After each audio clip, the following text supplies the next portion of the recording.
Hello, scholars. Today's lesson is lesson 2-1.3, Lasting Impact of the Mongols.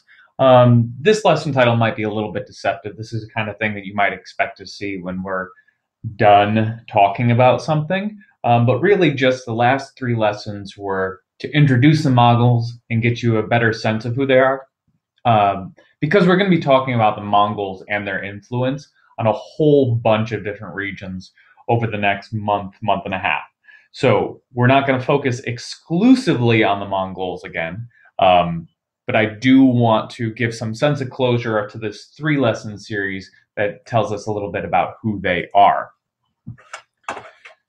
Now, just to recall, in 1200, the Mongols possessed a small, very poor stretch of land in northern Asia. They were not significant at all. Historians would not have wasted the time, would not have wasted the ink to really write anything about this small group of people, except that they had this one great leader, Genghis Khan, who really pulled them together and made them a global empire. And it really does come down to this one man. I mean, there's a lot of argument about, the validity of the great man story of history, and sometimes great men do shape the world, and sometimes, well, a number of people stepping into that position could have done it. But really, Genghis Khan is one of those pivotal characters in history whom without him, world history would be significantly different. He does take this insignificant band of Mongol herdsmen, and during his lifetime, into the 1220s, transforms them into the world's greatest empire. And by 1240, they were undoubted, uncontested. They were the biggest kid on the block, right? They were the one that nobody would mess with. The Mongols were a supreme world power. Now, the empire is going to continue to expand during this time. At its peak, 1279, the Mongol Empire controlled areas from southeast China into Vietnam and what is today Laos, all the way up into northeast Europe. So it's a tremendous expanse of land. It's the largest contiguous land empire in all of history. That word contiguous is important because the British, at their peak, when they control Canada and Australia and a third of Africa and South Asia, they're going to have the largest total land area. That's not going to happen until the late 1800s. But in one united piece, nothing breaks the Mongol Empire. This is really due to the strength of their military from 1206 all the way till 1279. The Mongol Empire, the Mongol armies are going to face no serious challenge from anybody. They will have minor setbacks here and there, but nobody is really able to unite against the Mongols and make any significant damage to their army and to their military might. They are just unbeatable. So long as they're traveling where there is grass to feed their horses. This is a mobile cavalry army. They do struggle in the deserts of Arabia. They do struggle in the jungles of South Asia. They did struggle in the thick forests of Western Europe and the extreme north. But in these great plains out in the center of Central Asia, stretching into Eastern Europe, they were unmatched and undefeated. Now, they have a lot of negative impacts on the world. The Mongols, whenever they came into a new area, whenever they marched against a new enemy, they would always issue this simple offer to every nation. Surrender, pay tribute toward us, and you can join us in our conquests, and you will be rich as well. You just have to acknowledge the authority of the great Khan. They said, Western Christianity, we have no problem with you so long as the Pope submits to the authority of the Khan. Well, the Pope is never going to do that. They do the same thing with the Islamic Caliph. They do the same thing with the emperors in China. They offer these, surrender, pay us money, acknowledge that we're superior, and you can join us. If you don't, we're going to completely destroy you. They were very serious about both sides of this. Those who joined with the Mongols and paid a modest tribute toward them were treated pretty well. Those who didn't were completely destroyed. And the problem is, at first, people don't treat the Mongols very seriously. They're like, who are these Mongols? We don't care. It's just another, steppe tribe coming out, and they're going to threaten us. But once they hit our cities, we're going to be able to stop them. So they don't take this threat seriously. And the Mongols come out and they just absolutely destroy their opponents. In China alone, the Mongols, during their 40 years of war against the Chinese, killed an approximately 45 to 60 million people and just utterly destroyed 92 cities. The Chinese just couldn't stand up against the Mongols. This was true of the Russians, this was true of the Hungarians, this is true of the Islamic Empire. Worldwide, the death toll during this really the 70-year stretch of Mongol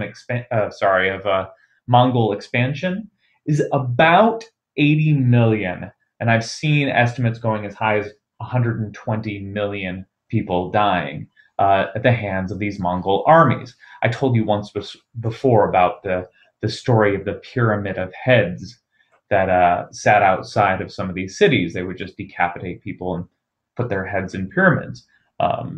It's another story of the Mongol Empire. After they conquered a city, they would evacuate all the people, take all the people out of the city, and then each Mongol warrior would be assigned a designated number of people to behead. They had to do it in that efficient manner just to get everybody, just to get rid of the population. When they said they were going to destroy people, they meant it.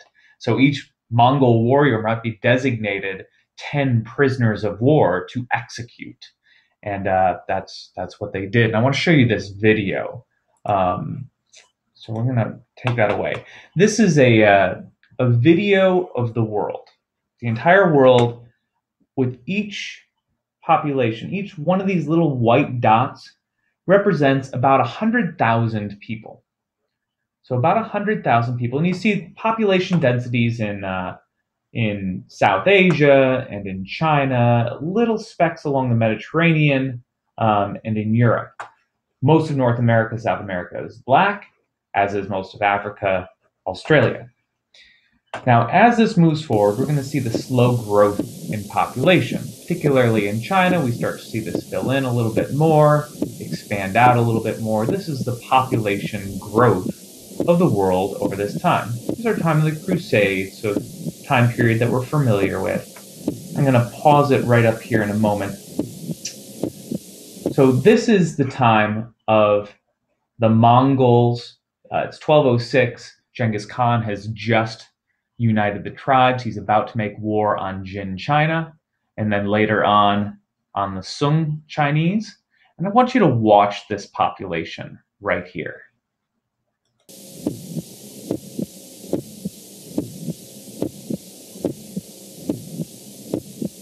So that right there is the impact of the Mongols on China. If you were noticing over here as well, we saw some decrease in the Islamic Empire as well. They weren't so thickly populated as the Chinese, so it was difficult to really show that. But that was really the impact of these Mongols. They were just horribly devastating to the world. Now, they did have some positive impacts. So I think that these are important for us to mention. First of all, it wasn't until the Mongol Empire that we had consistent contact between the East and the West. Really, up till the Mongol period, China is almost mythical, almost legendary. That the most educated people kind of know that it's there, but they don't know anything about it. That ends with the Mongols. They start to know a lot more about Chinese Empire because the trade going through the Mongolian Empire is safe, it's secure, and we have this East-West trade into Europe really consistent and solid for the first time. It was also the first major empire with complete and total religious freedom. It seems odd to think of the Mongols as tolerant, but they were very religiously tolerant. At a time, this is a fun story, at a time where Europeans are persecuting Jews and Islam and Christianity are in the middle of their crusades and they're, killing each other in huge numbers, the Mongols actually sit down with all the religious leaders within their empire and they just simply hold a debate. And they all talk about religion. They all try to convince each other of religion. And at the end, nobody can convince each other. And the Mongols just say, oh, well, it was entertaining to listen to this debate. But nobody convinced anybody else. So all of our religions are valid. There's actually a long string of Mongol leaders who were Christians, but they were very tolerant of other religions as well. The spread of new ideas was important. Gunpowder, which was a Chinese invention, refined by the Mongols into a weapon of war. So we get the first cannons coming from the Mongols, not something that we would recognize as a cannon today, but this is the basic technology. And we also later see the unification of Russia and China, which had been feuding and never really unified for a long time until the Mongols take them over, force them to unify, and then once the Mongols leave, they are still unified. But the Horde, the Mongols, they do go into decline. Mongol Empire was never really threatened by outside forces until it was weakened internally. And this starts with the grandchildren of Genghis Khan, who are going to break up the empire into four. Each one of these four sections is going to later be weakened further by its own internal divisions. We kind of talked about with that with the Golden Horde last time. Golden Horde will subdivide and then subdivide and then subdivide until each one of these units is simply too small to really resist attack. So that really shatters their unity. Once their unity is gone, the Mongols go into decline.